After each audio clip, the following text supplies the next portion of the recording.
السلام علیکم ورحمۃ اللہ وبرکاتہ۔ عزیز طلبہ و طالبات، امید ہے آپ خیریت سے ہوں گے۔ پروفیسر محمد رمضان نظر بندہ ناچیز اپنے اگلے لیکچر کے ساتھ آپ کی خدمت میں حاضر ہے۔ عزیز طلبہ و طالبات، پچھلے لیکچر میں ہم نے فیض احمد فیض کی غزل نمبر 1 11ویں جماعت میں کے نصاب میں شامل جو نہ گواؤ ناوک نیم کش دل ریزہ ریزہ گنوا دیا، جو بچے ہیں سنگ سمیٹ لو تنے داغ داغ لٹا دیا، اس کے پہلے 2 شعر ہم نے پڑھے تھے، اور اس لیکچر میں اسی غزل کے اگلے جو 3 شعر ہیں ان پر بات کریں گے۔ تو آئیے اپنا لیکچر سٹارٹ کرتے ہیں۔ جو ہمارے ساتھ نئے ہیں وہ ہمارے چینل کو سبسکرائب کر لیں اور بیل آئیکن کو دبا دیں تاکہ آپ تک یہ قیمتی ویڈیوز جو ہیں وہ پہنچتی رہیں۔ اور آئیے عزیز طلبہ و طالبات اپنے لیکچر کی جانب بڑھتے ہیں۔ تو اس لیکچر میں جو ہمارا پہلا شامل گفتگو شعر ہے وہ یہ ہے، اس غزل کا شعر نمبر 3، اور ہمارا جو ہے وہ شعر نمبر جو ہے وہ اس لیکچر کا شعر نمبر 1 ہوگا۔ آپ کی سکرین پہ پچھلے لیکچر میں بھی میں نے فیض کے حوالے سے بات کی تھی، ان کا کچھ کام وہ آپ کی سکرین پہ نظر آ رہا ہوگا۔ سرسری سا تعارف ہے، اس کو آپ نوٹ فرما سکتے ہیں۔ اس میں ان کی تصانیف ہیں اور ان کے کلام کا لب لباب ہے کہ ان کے ہاں انقلاب اور عشق جو ہے وہ کس طرح سے یکجا ہے۔ انہوں نے تشبیہ اور استعاروں کا سہارا لے کر کس طرح سے وطن کی محبت کا اظہار جو ہے وہ عشق کے اظہار کے پیرائے میں کیا ہے۔ تو آئیے چلتے ہیں اپنے لیکچر کی جانب، اور پہلا شعر ہے جی، کرو کج جبیں پہ سر کفن، میرے قاتلوں کو گما نہ ہو کہ غرور عشق کا بانک پن پس مرگ ہم نے بھلا دیا۔ کج کرنا جو ہے یہ ہوتا ہے ٹیڑھا کرنا یا ہٹانا، اور جبیں پہ ماتھے پر، پیشانی پر، سر کفن کفن کا سرا یا کفن کا کنارہ، گمان شک خیال، بانک پن شوخی کہہ سکتے ہیں آپ، تکبر غرور، اور پس مرگ موت کے بعد، بھلا دیا بھول گئے۔ تو کرو کج یعنی میری پیشانی پر، مرنے کے بعد میری پیشانی پر یا میرے چہرے پر کفن کا کونا ٹیڑھا کر دو یا اس کو ذرا چہرے سے ہٹا دو، تاکہ میرے قاتل کہیں یہ نہ سمجھ بیٹھیں کہ مرنے کے بعد میرے عشق کا غرور جو ہے وہ ختم ہو چکا ہے۔ تو گویا کہ اس میں آپ نے ڈکشن دیکھی اور اس ڈکشن کے تحت ہم نے اس کا مفہوم جو ہے وہ جاننے کی کوشش کی ہے۔ تو گویا کہ اس شعر کے اندر شاعر جو ہے وہ یہ کہنا چاہ رہا ہے کہ میرے مرنے کے بعد میرے چہرے پر کفن کا سرا جو ہے وہ ٹیڑھا کر دو، کج کر دو، یا اس طرح سے کو اس انداز میں کر دو کہ جس سے میرا بانک پن، غرور اور جو عشق کا شیخی ہے وہ عشق کی وہ باقی رہے، برقرار رہے، اور میرے دشمن، میرے مخالف یہ نہ سمجھیں کہ مرنے کے بعد جو ہے میرا یہ بانک پن ختم ہو گیا۔ تو دشمن شاعر کو مارنے میں، گویا کہ اس میں جو تشریحی نکات میں ہم بات کر سکتے ہیں کہ دشمن اپنے مقصد میں کامیاب ہو چکے ہیں کہ شاعر یہ دنیا چھوڑ چکا ہے، اور شاعر کا یہ دعویٰ ہے کہ مرنے کے بعد بھی اس کے عشق کا نور یا اس کے عشق کا غرور جو ہے وہ باقی ہے، اور نظریے کے زندہ رہنے کی طرف جو ہے اس سے اشارہ ہے۔ یعنی اس کے عشق کا نور باقی رہنا، عشق کا غرور باقی رہنا، یہ اس سے کہ نظریے کی بقا کی طرف اشارہ ہے، اور گویا کہ یہ ہے کہ جسم جو ہے وہ انسان کا ختم ہو جاتا ہے، انسان کا یہ سراپا، یہ ڈھانچہ یہ مٹی کے اندر چلا جاتا ہے، لیکن فکر یا نظریہ وہ ختم نہیں ہوتا، وہ زندہ رہتا ہے۔ تو اس شعر کے اندر عزیز طلبہ و طالبات، شاعر اپنے مخالفین سے مخاطب ہے، اور مخاطب کر کے انہیں موت کے بعد بھی شکست نہ کھانے کا ان کے سامنے عزم کا اظہار کر رہا ہے۔ کہ یعنی میں مرنے کے بعد بھی ہار نہیں مارا اور نہیں مانا، اور اس کی وجہ جو ہے وہ کیا ہے کہ وہ ایک انقلابی شاعر ہیں اور انقلاب کی بات کرتے ہیں، سوشلسٹ نظریے سے متاثر اور اس کے حامی تھے، اور ان کی شاعری کے اندر موجودہ نظام اور اس کے محافظوں کے خلاف ایک جد و جہد اور انقلاب کا اشارہ جو ہے وہ فیض کے ہاں پایا جاتا ہے۔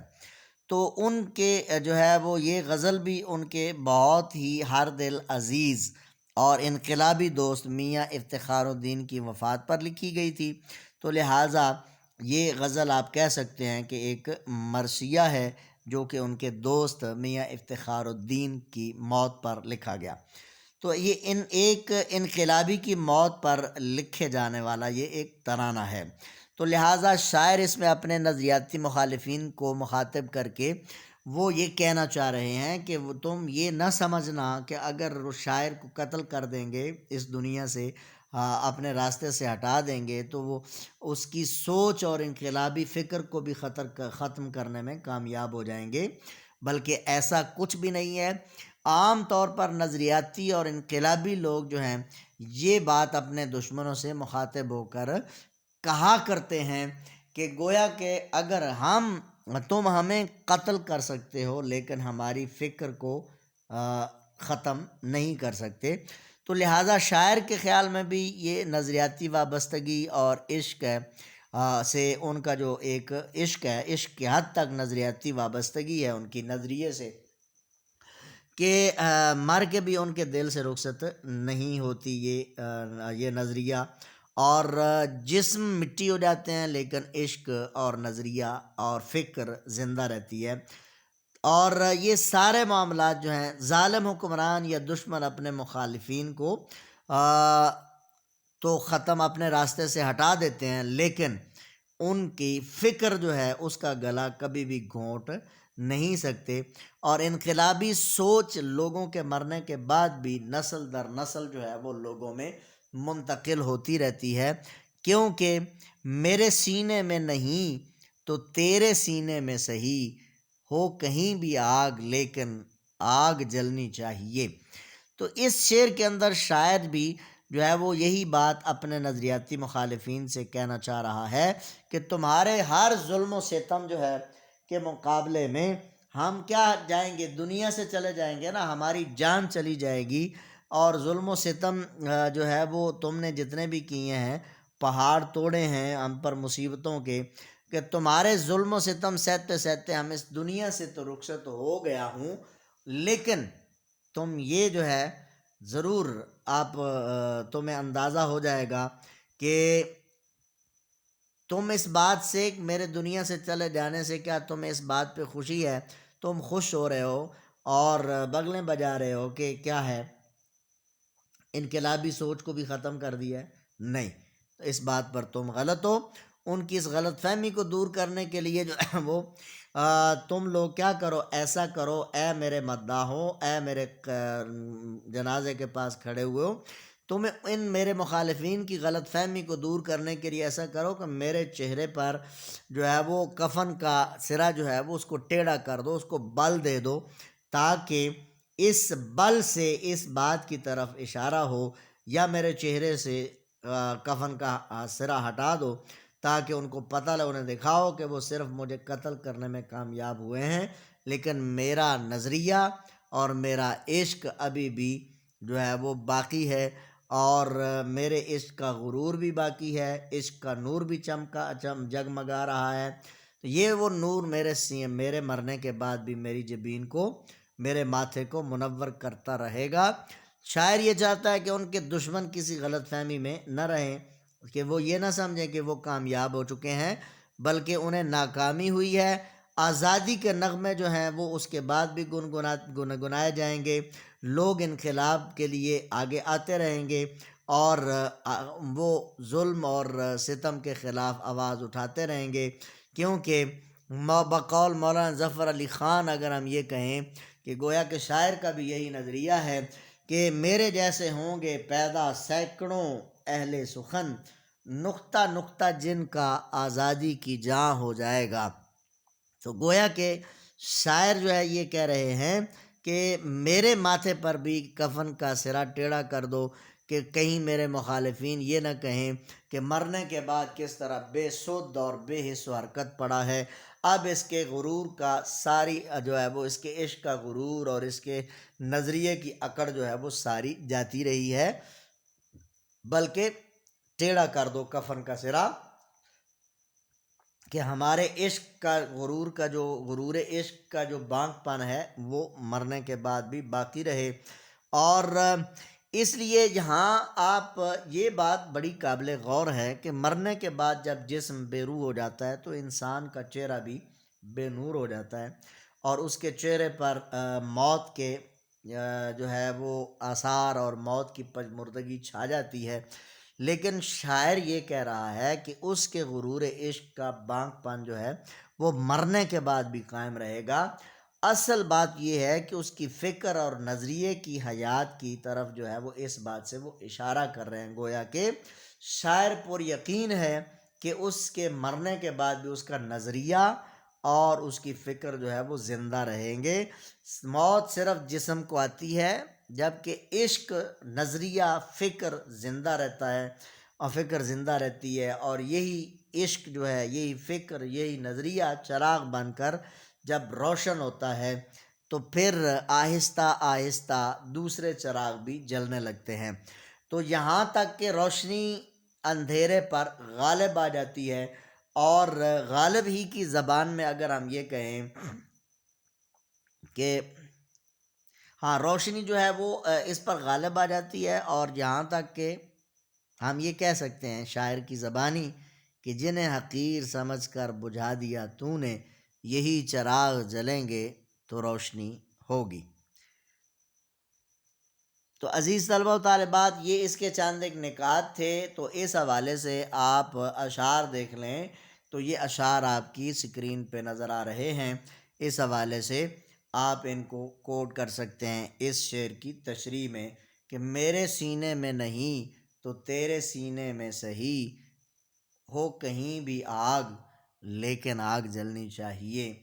مولانا ظفر علی خان کہتے ہیں میرے جیسے ہوں گے پیدا سینکڑوں اہل سخن، نقطہ نقطہ جن کا آزادی کی جاں ہو جائے گا، اور جنہیں حقیر سمجھ کر بجھا دیا تو نے، یہی چراغ جلیں گے تو روشنی ہوگی۔ عزیز طلبہ، اگلے شعر کی طرف چلیے، تو اگلے شعر میں شاعر کہتے ہیں کہ ادھر ایک حرف کے کشتنی، جہاں لاکھ عذر تھا گفتنی، جو کہا تو سن کے اڑا دیا، جو لکھا تو پڑھ کے مٹا دیا۔ ادھر یعنی مخالفوں کی طرف اشارہ ہے، کشتنی قتل کرنا، قتل کا حکم دینا، اور حرف یہاں پر جو ہے وہ حکم کے معنی میں بھی آ سکتا ہے، اور دوسرا یہ کہ شاعر کے لکھنے پر اور اس کے بولنے پر بھی پابندی تھی، لگا دی گئی تھی، تو اس طرف بھی اشارہ ہو سکتا ہے۔ تو یہاں مراد شاعر کے دل میں یا شاعر کے جانب سے لاکھ عذر، کئی بہانے، دل کی باتیں، کئی ثبوت جو اس کو گناہ گار ثابت کرنے، جو بے گناہ ثابت کرنے میں معاون تھے، گفتنی کہے جانے کے قابل تھے، جو کہا اگر بولے یعنی کہا گیا بول کر بتایا تو تب سن کر اڑا دیا، ان سنا کر دیا، جو لکھا یعنی اگر تحریری طور پر اگر اپنی بے گناہی جو ہے وہ سامنے پیش کی تو اسے کیا کیا، اس صورت میں پیغام جو ہے وہ اس کو مٹا دیا یعنی پھاڑ دیا۔ تو عزیز طلبہ و طالبات، اس شعر کے اندر شاعر جو ہے وہ اپنی بات اس کے سامنے رکھنے کی کوشش کر رہا ہے اور کہہ رہا ہے کہ میرے پاس تو کافی سارے دلائل موجود تھے جس کی وجہ سے میں جو ہے وہ اپنی بے گناہی ثابت کر سکتا تھا۔ تو یعنی وہ کیا کہ ان کے ہاں تو میرے ایک حرف لکھنے پر یا ایک بات کہنے پر جو ہے، یا میرے لیے ایک ایسا حرف کہہ دیا گیا یعنی حکم جاری کر دیا گیا کہ مار ڈالو، بس قتل کر دو، تو یعنی میرے مخالفین یا میرے جو ہیں مخالفین کے ہاں تو ہر لمحے ہر لحاظ سے میرے لیے قتل کے حکم جاری ہو جاتے ہیں، جبکہ میرے پاس بہت سی باتیں، بہت سے دلائل جو ہیں وہ میرے ہیں، جو کہ دل کے اندر جو کہنے کو موجود ہیں، بہت سی ایسی باتیں ہیں، بہت سے ایسے ثبوت ہیں۔ تو میں جو بھی بات کہتا ہوں تو اسے سنی انسنی کر دیتا ہے میرا محبوب یا میرے مخالف، اور جو کچھ میں لکھتا ہوں یا لکھ کر تحریراً پیغام بھیجتا ہوں تو وہ اسے پڑھ کر مٹا دیتے ہیں۔ تو عزیز طلبہ و طالبات، اس شعر کے اندر شاعر جو ہے وہ ہم یہ کہہ سکتے ہیں کہ شاعر کے لکھنے اور بولنے پر یا پڑھنے پر پابندی جو ہے وہ لگ گئی ہے مکمل طور پر، یا جو روایتی موضوع میں دیکھیں تو عاشق کے بولنے اور کہنے اور لکھنے پر پابندی لگ گئی ہے جی۔ تو شاعر اس پر یا عاشق اس پر افسوس کر رہا ہے کہ وہ بہت کچھ کہنا چاہتا تھا، لیکن اب چونکہ اس پر پابندی عائد کر دی گئی ہے تو وہ کہہ نہیں پاتا، اور اس پر محبوب یا حکمران کو بھی سننے یا پڑھنے کے لیے جو ہے، یعنی عاشق کی بات اس کا محبوب یا شاعر کی بات وقت کے حکمران یا جو بھی اس کے مخالفین ہیں وہ سننے کے لیے یا پڑھنے کے لیے تیار نہیں ہے۔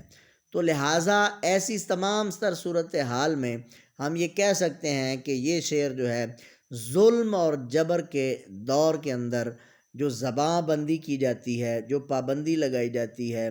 وہ اپنا اختیارات کو استعمال کرتے ہوئے تو ان کے خلاف جو ہے یہ احتجاج ہے، تو اس کی طرف جو ہے، تو لہٰذا ہم یہ کہہ سکتے ہیں کہ اس شعر میں شاعر جو ہے وہ ظالم حکمرانوں اور نظریاتی مخالفین کی طرف سے اس کے ساتھ روا رکھا جانے والا جو ظلم جبر ہے اس کی طرف شاعر اشارہ کر رہے ہیں۔ اگر روایتی موضوع دیکھا جائے تو عاشق کے ساتھ محبوب کی طرف سے جو اس کا بے اعتنائی والا رویہ یا ظلم و جبر والا رویہ ہے اس کی طرف اشارہ ہے۔ تو ہم جانتے ہیں کہ یہ فیض احمد فیض جو ہے وہ اس کی شاعری جو ہے وہ کلاسیکیت اور رومانیت کا حسین امتزاج ہے، اور وہ اپنی شاعری کے اندر بظاہر محبوب سے مخاطب ہوتے ہیں، لیکن در حقیقت ان کی شاعری جو ہے میں وطن سے محبت ہے، ظالمانہ نظام کے خلاف بغاوت ہے، اور حکمرانوں کے ظلم و جبر کے ساتھ جو ہے اس کے خلاف ڈٹ جانے کے جذبات جو ہیں ان کی شاعری میں بڑی شدت کے ساتھ پائے جاتے ہیں۔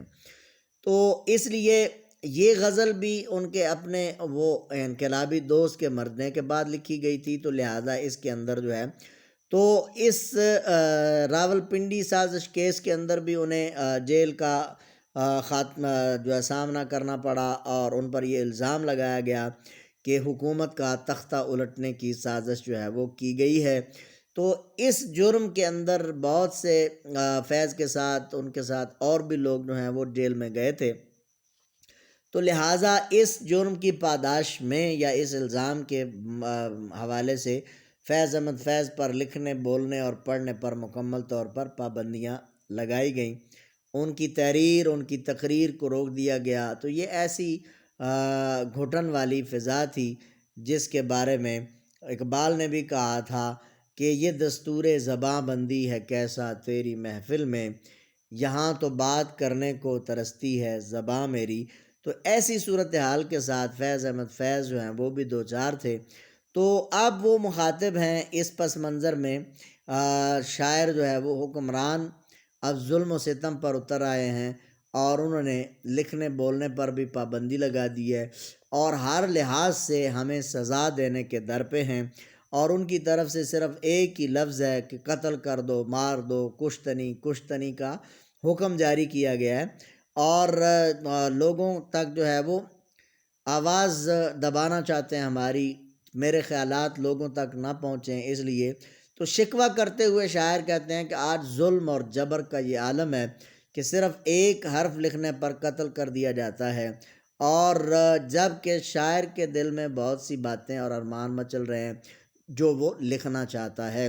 یا دوسری طرف یہ ہے کہ ہم جو بھی نظریہ پیش کر رہے ہیں اس پر جو ہے ہمارے قتل کے آرڈر تو جاری کر دیے جاتے ہیں، سزائیں جو ہیں وہ تو دے دی جاتی ہیں، لیکن اس کے مقابلے میں ہمارا عذر جو ہے وہ سنا ہی نہیں جاتا، اور ہمارے پاس بھی اپنی بے گناہی کے ہزاروں ثبوت اور دلائل موجود ہیں، لیکن ہماری بدقسمتی یہ ہے کہ ہم اگر کہیں تو اسے انسنا کر دیا جاتا ہے، تحریراً پیش کریں تو انہیں مٹا دیا جاتا ہے، یعنی پھاڑ دیا جاتا ہے۔ تو لہٰذا اس لیے جو اس کے دل میں بہت سی ایسی باتیں خیالات پیدا ہوتے ہیں، اور جو وہ لوگوں تک پہنچانا چاہتا ہے اور لوگوں کو اپنی سوچ کا ہم نوا بنانا چاہتا ہے، اپنے ساتھ ملانا چاہتا ہے، اپنی فکر، اپنا نظریہ لوگوں کو سمجھانا چاہتا ہے، اور اس ظلم اور ناانصافی کے خلاف لوگ تاکہ اس کے ساتھ کھڑے ہو جائیں۔ تو لہٰذا جس دنیا کا وہ خواب دیکھتا ہے وہ اسے لوگوں سے بانٹنا چاہتا ہے، لیکن حکمران اس قدر ظالم ہے کہ وہ ایک لفظ بھی لکھنے کی اجازت نہیں دیتے۔ تو اس لیے وہ شاعر کی طرف سے لکھے ہوئے یا کہے ہوئے الفاظ کو حرف غلط کی طرف مٹا دیتے ہیں اور اسے اپنی بات کہنے کی اجازت نہیں دیتے، اور یعنی ہر طرح کی پابندی اور ہر طرح کا معاملہ جو ہے وہ ہے اس پر، اور جس کے لیے شاعر کو اب بات کرنا مشکل ہو گئی ہے، وہ اپنا معافی ضمیر یا اپنا نظریہ جو ہے وہ بیان کرنے سے قاصر ہے، یا اس کی بات سنی نہیں جا رہی، تحریراً بھی اسے کوئی اہمیت نہیں دی جا رہی۔ تو گویا کہ بہادر شاہ ظفر کی زبان میں ہم یہ کہہ سکتے ہیں کہ بات کرنی مجھے مشکل کبھی ایسی تو نہ تھی، جیسی اب ہے تیری محفل کبھی ایسی تو نہ تھی۔ تو یاد رہے کہ شعر عمومی طور پر بھی یہ ہے، کیونکہ عمومی طور پر اس کا مفہوم یہ ٹھیک ہے کہ جب بھی ظلم اور جبر کے نظام کے اندر کوئی ظالم حکمران جو ہے وہ ظلم اور جبر کا نظام قائم کرتا ہے، تو ایسے نظام کے اندر حکمران کبھی نہیں یہ چاہتا کہ لوگوں کو اپنی بات کہنے یا اپنے لکھنے کی اجازت دی جائے۔ وہ خوف زدہ رہتا ہے کہ اگر اس طرح لوگ آزادی سے اپنی بات کا اظہار کرنے لگ جائیں تو آہستہ آہستہ سب لوگوں کو شعور آ جائے گا، سچ بولنے کی ہمت پیدا ہو جائے گی، ظلم اور جبر کے خلاف لوگ جو ہیں وہ اٹھ کھڑے ہوں گے اور آواز ان کی دبانا پھر ناممکن ہو جائے گا۔ تو لہٰذا اس لیے وہ طے کرنا چاہتے ہیں، جو لوگ بولتے ہیں ان پر ظلم و جبر کر کے ان کو نشان عبرت بنا دینا چاہتے ہیں۔ تو خود ہمارے ہاں ظالم اور جابر حکمرانوں کے خلاف اٹھنے والی آوازیں خاموش یا لاپتہ کر دی گئی ہیں، یہ بات واضح طور پر جانتے ہیں آپ لوگ۔ تو ایسے ہی ظلم اور جبر کو دیکھ کر جو ہے شعراء نے ایسے مضامین لکھے ہیں، اور ناصر کاظمی کیا کہتے ہیں؟ وہ کہتے ہیں کہ اے ہم سخن وفا کا تقاضا ہے اب یہی، میں اپنے ہاتھ کاٹ لوں تو اپنے ہونٹ سی۔ تو یہ شعر جو ہے وہ روایتی انداز کے اندر بھی دیکھا جائے تو محبوب جو ہے وہ اس کا ظلم و ستم جو ہے وہ عاشق پر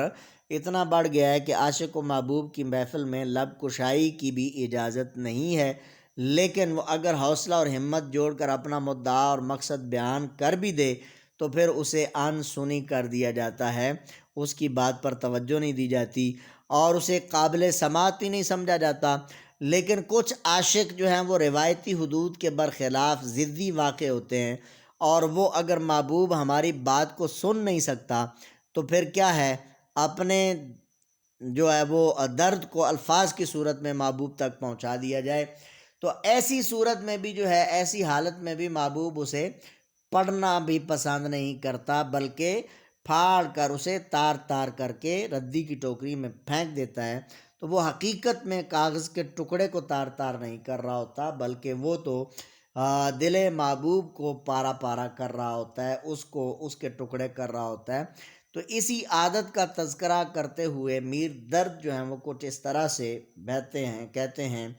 کہ ان نے قصدن بھی میرے نالے کو، ان نے قصدن بھی میرے نالے کو نہ سنا ہوگا اگر سنا ہوگا۔ تو یہ عزیز طلبہ و طالبات اس شعر کے کچھ پہلو تھے جو آپ لوگوں کے سامنے واضح کر دیے گئے۔ تو اس میں اب اس غزل کا جو آخری شعر ہے وہ آپ دیکھیں تو مختصراً اس پر بھی بات کر لیتے ہیں۔ اس میں شاعر جو ہے وہ اس کا موضوع ہمت، حوصلہ اور قربانی، یہ اس شعر کا موضوع ہے۔ شاعر کہتے ہیں جو رکے تو کوہ گراں تھے ہم، جو چلے تو جہاں سے گزر گئے، رہ یار ہم نے قدم قدم تجھے یادگار بنا دیا۔ رکے یعنی ٹھہر گئے، کوہ گراں بھاری پہاڑ چٹان جسے ہلانا ممکن نہیں ہوتا، تو یہاں پر مراد استقلال ہے، ہمت ہے، استقامت ہے۔ جو چلے یعنی اگر کچھ کرنے کا ارادہ کر لیا، ٹھان لی تو کچھ کرنے پہ آ جائیں، تو جان سے گزرنا، اپنی جان قربان کرنا، رہ یار محبوب کی گلی یا وطن کی گلیاں، وطن کی سرزمین، ہم نے عاشقوں نے قدم قدم جگہ جگہ یادگار، یاد رکھنے کے قابل اور ناقابل فراموش۔ تو عزیز طلبہ و طالبات، اس شعر کے اندر شاعر یہ کہنا چاہ رہا ہے کہ ہم اگر کسی پہاڑ کی طرح ثابت قدم رہیں، یعنی کسی بات پر اڑ جائیں، تو پھر ہم ایک پہاڑ کی طرح ثابت قدم ہیں۔ ہماری مثال ایک چٹان کی سی ہے، ہمیں کوئی ہلا نہیں سکتا، اور اپنے مقصد کے اس کرنے پر آ جائیں اور چل نکلیں، کچھ کرنے کی ٹھان لیں، تو ہم اپنے مقصد کے حصول کے لیے جان تک کو قربان کرنے سے بھی گریز نہیں کرتے۔ اور اگر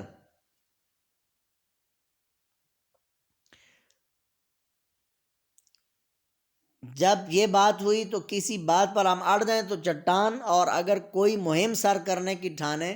تو پھر جان سے بھی گزر جاتے ہیں، اس کی بھی پرواہ نہیں کرتے۔ تو انہی قربانیوں کی وجہ سے ہم نے راہ یار کو یادگار، یعنی وطن کی گلیوں کو یادگار بنا دیا ہے۔ تو اس میں شاعر جو ہے وہ راہ عشق کے اندر پہاڑ ثابت ہوا ہے، یا عاشق اپنے عشق میں پہاڑ ثابت ہوا ہے استقلال اور استقامت کا، اور جو شاعر ہے وہ اپنے مقصد اور نظریے کے حصول کے لیے استقلال کا پہاڑ ثابت ہوا ہے۔ اور پھر یہ بھی اس میں پہلو ہے کہ جب ضرورت پڑی تو پھر جان بھی جو ہے وہ شاعر نے یا عاشق نے اپنے نظریے یا اپنے مقصد کے لیے قربان کر دی۔ اور پھر اس قربانی سے کیا ہوا کہ ان کی ان قربانیوں، عاشق کی قربانیوں سے محبوب کی گلیوں کو جاتا ہوا راستہ اور اس کوچے کو جاتی ہوئی راہ جو ہے وہ اس کی قربانیوں سے یادگار بن گئی، اور جو وطن سے محبت کرنے والے ہیں انہوں نے اپنی قربانیوں سے وطن کی گلیوں کو اپنے خون سے جو ہے وہ یادگار بنا دیا۔ تو لہٰذا اس میں گویا کہ اشارہ اس طرف ہے کہ کسی بڑے مقصد کو حاصل کرنے کے لیے جان قربان کر دی جاتی ہے۔ تو کوہ گراں اور پہاڑ کی طرح ثابت قدمی جو ہے، کوہ گراں اس کا معنی پہاڑ کی طرح ثابت قدمی ہے، تو یہ استعارہ ہے ثابت قدمی سے۔ اور صنعت تضاد بھی اس میں ہے، رکے جو ہے اور چلے، رکے اور چلے، یہ صنعت تضاد ہے، اور اس میں ایک لفظ بار بار دہرایا گیا ہے، قدم قدم، تو اس لیے صنعت تکرار بھی ہم کہہ سکتے ہیں۔ تو اس تشریح طلب شعر کے اندر، اردو ادب کے اندر جو ہے اس شعر کو انتہائی آفاقی شہرت کا حامل شعر ہے یہ۔ جو رکے تو کوہ گراں تھے ہم، جو چلے تو جہاں سے گزر گئے، رہ یار ہم نے قدم قدم تجھے یادگار بنا دیا۔ تو اس کے اندر جو ہے یہ شعر آخری ہے اس غزل کا، اسے مقطع نہیں کہیں گے کیونکہ اس میں شاعر نے اپنا تخلص استعمال نہیں کیا۔ تو اس شعر کے اندر وہ اپنے عزم، اپنی قوت ارادی کو بیان کر رہے ہیں کہ اگرچہ ہم عام انسانوں جیسے ہیں لیکن ہمارا عزم، حوصلہ تمام انسانوں سے بلند ہے، اور کسی کام کو کرنے کی ٹھان لیں تو پھر اس کو انجام دینے کے لیے پہاڑ کی طرح جو ہے وہ ڈٹ جاتے ہیں، استقامت کا پہاڑ بن جاتے ہیں، یا اگر کوئی فیصلہ کر لیں تو پھر ہمیں اپنے فیصلے سے کوئی ہٹا نہیں سکتا، ہم ایک کوہ گراں ثابت ہوتے ہیں۔ تو جب تک مقصد حاصل نہیں ہو جاتا ہماری کوشش جو ہے وہ جاری رہتی ہے، مقصد کے حصول کے لیے اپنے قدموں کو تھکنے نہیں دیتے، قدم قدم پر جو ہے وہ کیا ہے پھر اگر ہمارے قدم تھک بھی جائیں تو ہم سر کے بل اپنے مقصد کے حصول کے لیے چلتے ہیں۔ تو بقول آتش، حیدر علی آتش ہم کہیں تو تھکیں جو پاؤں تو چل سر کے بل، نہ ٹھہر آتش گلے مراد ہے منزل میں، خار راہ میں ہے۔ تو گل مراد یعنی آرزو کا جو پھل ہے، اور خار کہیں گے کانٹے، اور مطلب مشکلات اور یہ سارے معاملات۔ تو اس طرح فیض جو ہے وہ بھی ایک انقلابی شاعر تھے۔ وہ اپنے نظریاتی اور انقلابی ہونے کی وجہ سے، سچا نظریاتی آدمی تو وہ ہوتا ہے جو کبھی ہار ماننے والا نہیں ہوتا۔ تو گویا کہ شاعر جو ہے وہ بھی یہی دعویٰ کر رہے ہیں کہ ہم حالات چاہے جیسے بھی ہوں،